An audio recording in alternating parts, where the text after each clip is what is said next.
ಉಡುಪಿ ಜಿಲ್ಲೆಯಲ್ಲಿ ಕಳೆದ ಹಲವು ದಿನಗಳಿಂದ ಸುರಿತಾ ಇದ್ದ ಮಳೆಗೆ ಕೊಂಚ ವಿರಾಮ ಸಿಕ್ಕಿದ್ರೂ ಜಿಲ್ಲೆಯಲ್ಲಿ ಮಳೆ ಹಾನಿ ಮುಂದುವರೆದಿದೆ. ಇಲ್ಲಿನ ಸಂತೆಕಟ್ಟೆ ಓವರ್ ಪಾಸ್ ರಸ್ತೆ ಕಾಮಗಾರಿ ವ್ಯವಸ್ಥೆಯಿಂದಾಗಿ ರಾಷ್ಟ್ರೀಯ ಹೆದ್ದಾರಿ 66 ಸರ್ವಿಸ್ ರಸ್ತೆ ಕುಸಿತವಾಗಲು ಆರಂಭವಾಗಿದೆ. 5-6 ದಿನ ಸುರಿದ ಭಾರಿ ಮಳೆಗೆ ಮಣ್ಣು ಸಡಿಲಗೊಂಡು ಕುಸಿತವಾಗ್ತಾ ಇದೆ. ಸಮೀಪದಲ್ಲೇ ಬಹುಮಹಡಿ ಕಟ್ಟಡಗಳು ಇದ್ದು ಅವುಗಳು ಕೂಡ ಕುಸಿಯುವ ಭೀತಿಯನ್ನು ಎದುರಿಸ್ತಾ ಇವೆ. ಮಳೆ ಹಾಗೂ ರಸ್ತೆ ಕಾಮಗಾರಿಯ ವೇಳೆ ಬಂಡೆಕಲ್ಲು ಸಿಕ್ಕ ಪರಿಣಾಮವಾಗಿ ತಾತ್ಕಾಲಿಕವಾಗಿ ರಸ್ತೆ ಕಾಮಗಾರಿಯನ್ನು ಅರ್ಧಕ್ಕೆ ಮೊಟಕುಗೊಳಿಸಲಾಗಿತ್ತು. ಇದರಿಂದ ಉಡುಪಿ ಕುಂದಾಪುರ ಸಂಪರ್ಕ ರಸ್ತೆ ಕಡಿತಗೊಳ್ಳುವ ಸಾಧ್ಯತೆ ಇದೆ. ಮಂಗಳೂರಿಗೆ ತೆರಳುವ ಭಾರಿ ಗಾತ್ರದ ವಾಹನಗಳು ಇದೇ ಹೆದ್ದಾರಿಯಲ್ಲಿ ಓಡಾಟ ಮಾಡ್ತಾ ಇದ್ದು ಅವುಗಳ ಸಂಚಾರಕ್ಕೆ ಸಮಸ್ಯೆ ಉಂಟಾಗಲಿದೆ.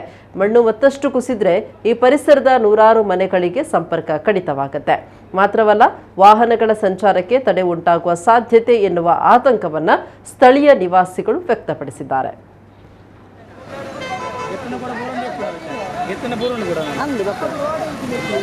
ಇವರು ಸೈಡ್ ಹೋಗ್ತಿದ್ದಾರೆ. ಗಾಡಿ ಉಂಟ ಹೊಡ್ಚಿ ಲೇಟ್ ಹಾಕೊಂಡು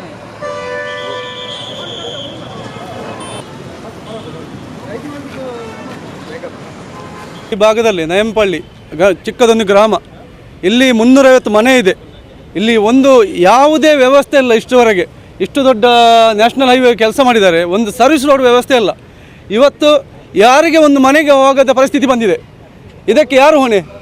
ಯಾರು ಕೇಳಿದರೆ ಇಲ್ಲಿ ಬರ್ತಾರೆ, ಇನ್ನು ಮಾಡ್ತಾರೆ, ನಮಗೆ 2 ವರ್ಷ ಅವಧಿ ಉಂಟು, ಇದೇ ಮಾತು ಹೇಳ್ತಿದ್ದಾರೆ. ಇದು ಯಾವತ್ತುವರೆಗೆ? ಹೀಗೆ 2 ವರ್ಷ ಆಗ್ತದೆ, ಇನ್ನು 10 ವರ್ಷ ಆಗ್ಬೋದಾ? ಇನ್ನು ನಮಗೆ ಹೋಗ್ಲಿಕ್ಕೆ ಒಂದು ಮೆಡಿಕಲ್ ಹೋಗಲಿಕ್ಕೆ ವ್ಯವಸ್ಥೆ ಇಲ್ಲ. ಇಲ್ಲಿ ಯಾರು ಹೊಣೆ? ಇದಕ್ಕೆ ಯಾರು ಕೇಳಿದರೆ ಇಲ್ಲಿ ಯಾರು ಬಂದರೆ ಸಹ ಮಾಡ್ತೇವೆ, ನಾವು 2 ವರ್ಷ ಅವಧಿ ಉಂಟು, ಮಾಡ್ತೇವೆ. ಆ್ಯಕ್ಚುಲಿ ನೋಡಿ, ಮಾರ್ಚ್ 16ಗೆ ಇಲ್ಲಿ ರೋಡ್ ಓಪನ್ ಮಾಡಿದ್ದಾರೆ. ರೋಡ್ ಓಪನ್ ಮಾಡುವ ದಿವಸ ಇನಾಗ್ರೇಷನ್ ನಾನು ಸಹ ಬಂದಿದ್ದೇನೆ. 3 ಶಿಫ್ಟ್ ಮಾಡ್ತಾರೆ ಅಂತ ನಮ್ಮ ಮಾಜಿ ಶಾಸಕರು ಹೇಳಿದ್ದಾರೆ. ಓಕೆ, ಮತ್ತೆ ಹೇಳಿದ್ದಾರೆ ಡೇ ಆ್ಯಂಡ್ ಶಿಫ್ಟ್ ಮಾಡಿ ಆದಷ್ಟು ಬೇಗ ಮಳೆಗಾಲದಲ್ಲಿ ಒಂದು ಸೈಡ್ ಫಿನಿಷ್ ಮಾಡ್ತೇನೆ ಅಂತ ಹೇಳಿದ್ದಾರೆ. ಈಗ ಮಳೆಗಾಲದಲ್ಲಿ ಒಂದು ಸೈಡ್ ಫಿನಿಷ್ ಮಾಡುವ ಮೊದಲು ಆ ಮಾರ್ಚ್ 16ನಿಂದ ಏನು ಮಾಡಲೇ ಇಲ್ಲ ಇಲ್ಲಿ.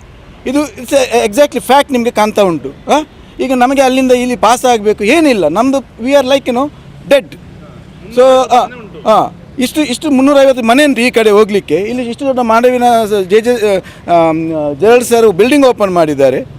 ಆದರೆ ಎಲ್ರಿಗೆ ನೋಡಿ ಇಷ್ಟು ದೊಡ್ಡ ಇನ್ವೆಸ್ಟ್ಮೆಂಟ್ ಎಲ್ಲ ಮಾಡಿ, ಸೊ ಅಟ್ಲೀಸ್ಟ್ ಸಂಸದರು ಎಲ್ಲರೂ ನೋಡಬೇಕಾಗ್ತದೆ. ಯಾಕೆಂದರೆ ನೋಡಿ, ಇದು ರಿಯಲ್ ಫ್ಯಾಕ್ಟ್. ನೀವು ವೈಜ್ಞಾನಿಕವಾಗಿ ಇದು ಕರೆಕ್ಟಾಗಿ ಮಾಡಲಿಲ್ಲ. ಕರೆಕ್ಟ್ ಮಾಡಿದರೆ ನಮಗಿದು ಬೇರೆ ಸ್ಟೈಲ್ನಲ್ಲಿ ಮಾಡ್ಬೋದಿತ್ತು.